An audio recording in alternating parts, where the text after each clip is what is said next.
Hi viewers, welcome to my channel. நல்லா இருக்கேன். நீங்கள் எப்படி இருக்கீங்க? எல்லோரும் நல்லா இருப்பீங்கன்னு நம்புகிறேன். இன்றைக்கி ஒரு செம்மையான டிப்ஸ் உங்களுக்கு சொல்லித்தர போகிறேன். நெல்லிக்காய் ஊறுகாய் செய்கிறது எப்படி அப்படின்னு சொல்லித்தர போகிறேன். இதை நான் யூடியூப்பில் பார்த்து தான் பண்ணேன். ஆனால் நல்லா வந்துருந்துச்சு, செம்மையாக வந்துருந்துச்சு உண்மையிலே.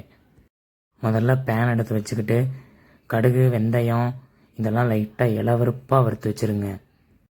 அடுத்தது பெருங்காயம் கொஞ்சம் நல்லாவே போட்டு அடுப்பில் ஒரு ஹீட் காட்டி அப்படியே இந்த இடிகளில் வச்சு நல்லா இடித்து வச்சுருங்க. முக்கியமாக இதெல்லாம் ரொம்ப வறுத்தரக்கூடாது. லைட்டாக இலை வறுப்பு லைட்டாக சூடேறினா அந்த மிக்சியில் அரைச்சா நல்லா பவுட்ரு மாதிரி வர்ற அளவுக்கு போதும். எல்லாம் வறுத்து அப்படியே தனியாக எடுத்து வச்சுங்க. அப்படியே பொறுமையாக பண்ணுங்க, அவ்வளோதான்.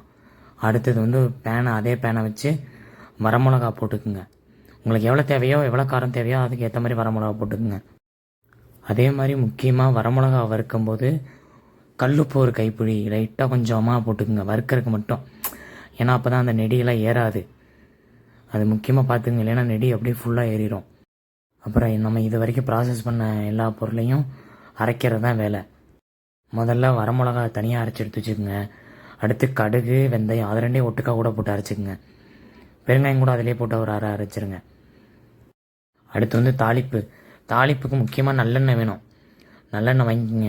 நல்லெண்ணெய் வாங்கி அந்த கடுகு, வெந்தயம் கொஞ்சமாக போட்டு கொஞ்சம் கருவேப்பிலை போட்டு அப்படியே நெல்லிக்காய், நம்ம ஏற்கனவே இட்லி சட்டியில் வேக வச்ச நெல்லிக்காய், இட்லி வேக வைக்கிற மாதிரி மேல் மூடியில் அப்படியே நெல்லிக்காயெலாம் நிறையா போட்டு நல்லா வேக வச்சுட்டு ஒரு 10 நிமிஷம் வேக வச்சா போதும். வேக வச்சுட்டு அந்த நெல்லிக்காய் வெட்டி வச்சுருங்க. நம்ம வீடியோ ஸ்டார்டிங்கில் காட்டின மாதிரியே வெட்டி வச்சுட்டு அப்படியே கொஞ்சம் கொஞ்சமாக சேர்த்தி அப்படியே கிண்டிகிட்டே வாங்க, நல்லா கிண்டிகிட்டே வாங்க.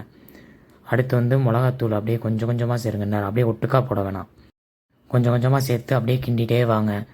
அப்படியே நம்ம அந்த கடுகு, வெந்தயம் தனியாக அரைச்சி வச்சோம்ல, அதையும் கொஞ்சம் சேர்த்துக்கிட்டு அப்படியே நல்லா வேக விடுங்க. அப்படியே இதிலேயே ஆஃப் பாயில் குக் ஆகும். நல்லா அடுப்பு கொஞ்சம் ஃபாஸ்ட்டாகவே வச்சுட்டு அப்படியே கிளறிட்டே நல்லா கிண்டிக்கிட்டே இருங்க. கிண்டுறது முக்கியம். ஏன்னா அப்போ தான் அந்த மசாலாலாம் ஒன்றோட ஒன்று சார்ந்துக்கிட்டே இருக்கும். படாத இடத்துல அப்படியே கிண்டிக்கிட்டே இருங்க. அப்படியே நம்ம மசாலாவும் கொஞ்சம் கொஞ்சமாக சேர்த்துக்கிட்டே இருங்க.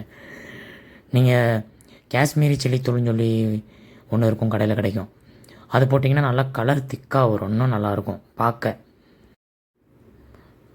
நல்லா கிண்டிக்கிட்டே இருங்க. அப்படியே கிண்ட லைட்டாக வேகும். ஏதாவது ஒரு நெல்லிக்காய் எடுத்து சாப்பிட்டு பாருங்கள். நல்லா வெந்து உப்பு எல்லாமே கரெக்டாக சார்ந்துருந்தால் அவ்வளோதான், அப்படியே முடிச்சிருங்க. இதில் நம்ம உப்பு சேர்க்குற வீடியோ காட்டியிருக்க மாட்டோம். மிளகா அரைக்கும் போதே உப்பையும் அதோடு போட்டே அப்படியே அரைச்சாச்சு. சும்மா மாங்காய் ஊறுகாய், பூண்டு ஊறுகாய் அந்த மாதிரி செய்கிறதுக்கு கொஞ்சம் உடம்பு சரியில்லாதவங்கலாம் அந்த மாதிரி நெல்லிக்காய் ஊறுகாய் ட்ரை பண்ணலாம். மாங்காய் ஊறுகாயெலாம் சாப்பிடக்கூடாதுன்னு சொல்லிடுவாங்க. தேங்க்யூ.